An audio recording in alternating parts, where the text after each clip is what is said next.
Can I start, as we always do, by recognising and thanking recognising the traditional owners of the land on which we meet, the Whadjuk people of the Noongar Nation, and pay my respects to their elders of the past, present and now emerging, and thank Richard again for yet another fine welcome to country. I think Richard welcomes me to country about 2 or 3 times a week, and about other people also about 2 or 3 times a week. I am the most welcomed man in Western Australia. Could I acknowledge too Bill Johnston, who is the Minister for Mines and Petroleum, Energy, Industrial Relations, who has carriage of these issues for the West Australian Government. Madeleine King, who's the Federal Member for Brand and the Shadow Minister for Trade. Dr. Xavier Jayakumar, Ministry of Water, Land and Natural Resources, Malaysia. Ambassador Anil Wadhwa, former Indian ambassador to Italy, Thailand, Oman, Poland, San Marino and Lithuania.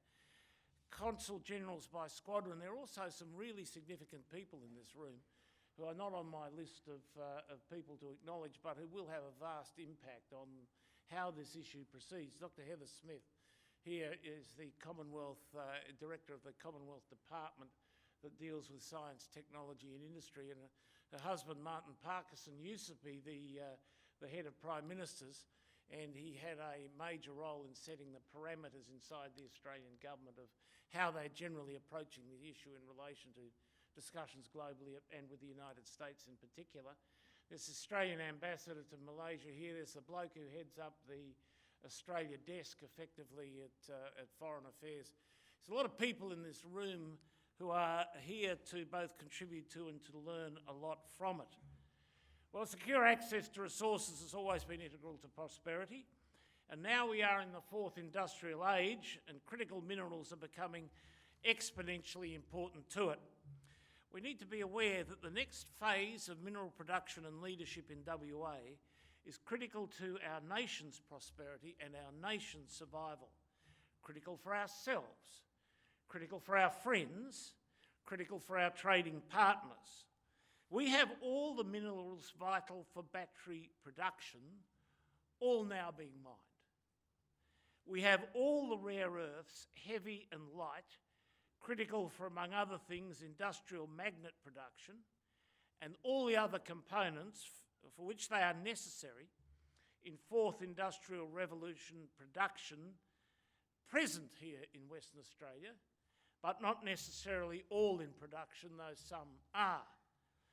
Alluding to my former role as ambassador to the US, I'm frequently queried about an allegedly demeaning inferiority in the balance of power in the relationship, our inferiority in the balance of power in the relationship. It is weighted heavily, of course, to our ally. They're a superpower, and I saw us described as a minnow the other day.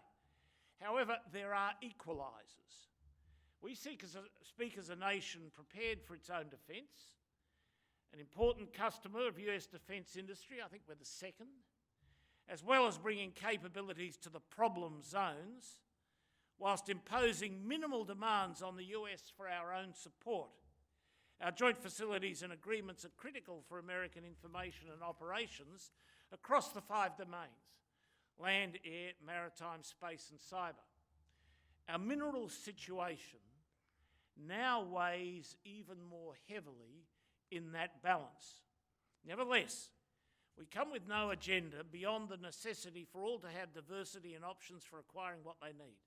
But we are conscious that for our allies, we have what they need for confidence in production for their security.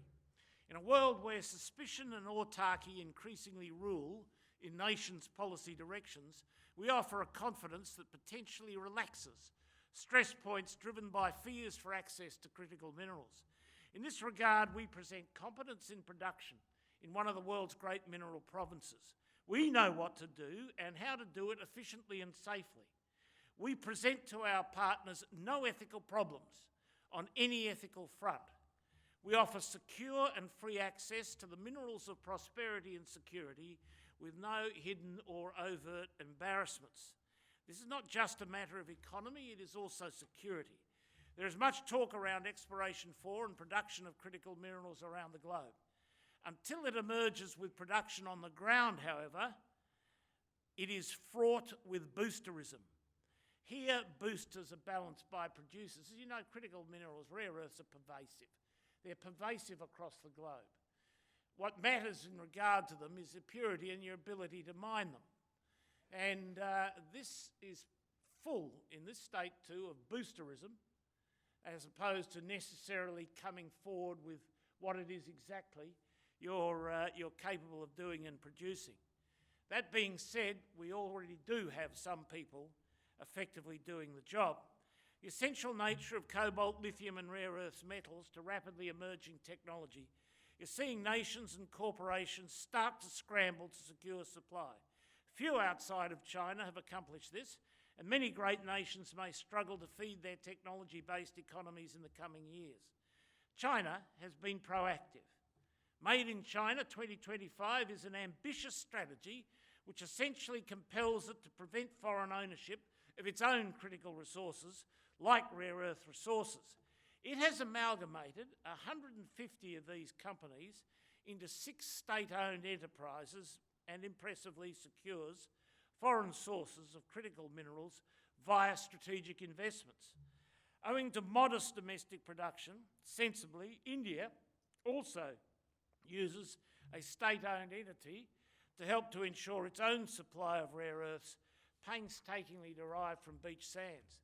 The US is a tech-centric economy, has realised it can no longer ignore the growing challenges of secure supply of minerals, and is exercising renewed diligence. This includes working with Canada and a recently agreed critical minerals partnership with us. It does, however, have a long road ahead. Similarly, the Europeans and others in North Asia are starting to act, but behind closed doors they speak of their industry's vulnerabilities and have much work to do. Big tech and other strategic producers, including defence industry, are understood to possess often modest stockpiles of critical minerals, amounts they keep classified, and it appears they are insouciant when it comes to supply contingencies. This is a significant risk. As but one example, some 3,300 items of American military equipment do not work without rare earths. This includes everything from nuclear weapons to night vision goggles, almost everything bar a rusty knife or a pair of boots. And no, against what some commentators assert, including erroneously to international defence organisations in recent years, you cannot simply ramp up production and effectively process rare earths from scratch in 6 months, or recycle them in suitable quantities to meet strategic needs spanning economic and defence interests. Metallurgists and others actually involved in the technical side of the industry will advise you that that heroic set of assumptions is simply untrue. In WA, we look favourably upon those who allow us to move down the mining value chain, not simply to dig up and crush rocks or ship critical minerals.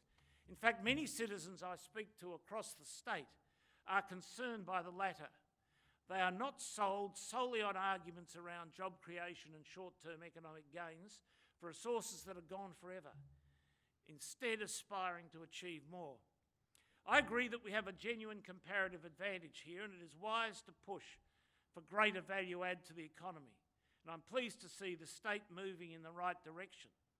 This is evidenced by American investment and Chinese investment in lithium hydroxide processing plants, and Lynas exploring greater rare earth processing opportunities in the goldfields. Thank you, Ms. Kays. She's here today. To our friends here today from across the Asia Pacific, and indeed many lucrative local operators who have been benefiting from our resources for years, please keep WA's downstream ambitions in mind. Increasingly, West Australians expect this. Personally, I also think that we can build upon our noteworthy progress by working together. As Governor of WA, I would like to reiterate the astounding fortune we offer the globe in providing free and fair access to critical minerals which underpin the global economy. The fact that half of the world's lithium supply comes from WA, including the world's largest lithium mine only 2.5 hours from here, is testament to this.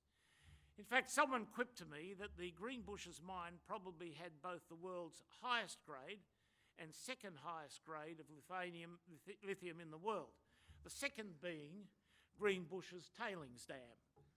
We now seem to have other equally, some speculate, even more promising lithium reserves in our north.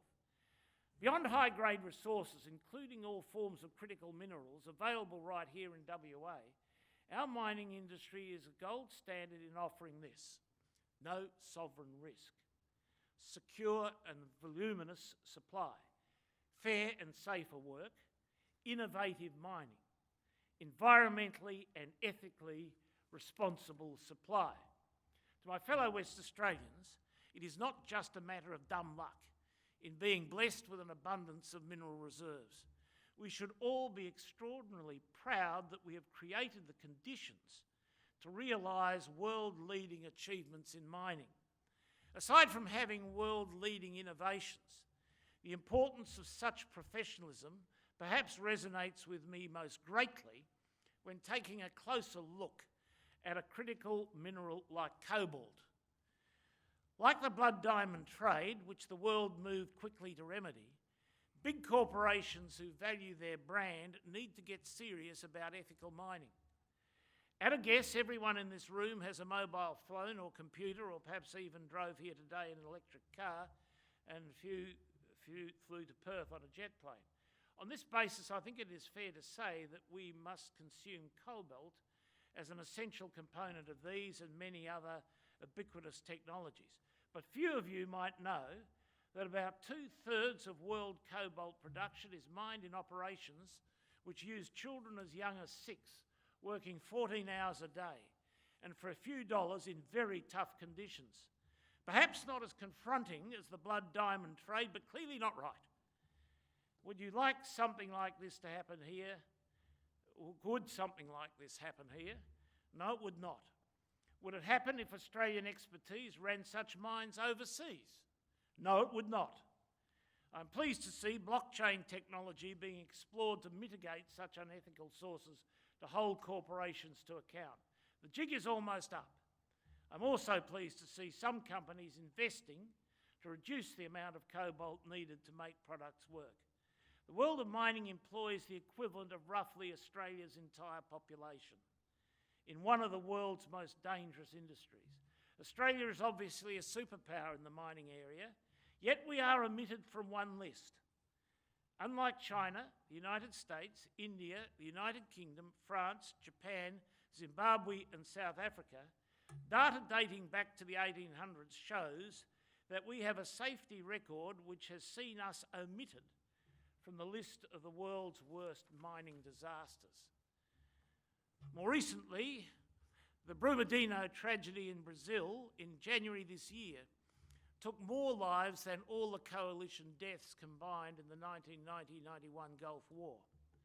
While Australian tragedies are not lost on me, including the Mount Kembla mine accident of 1902, which killed 96 miners, I ask you, are Australian standards conducive to major accidents like this? Answer, no.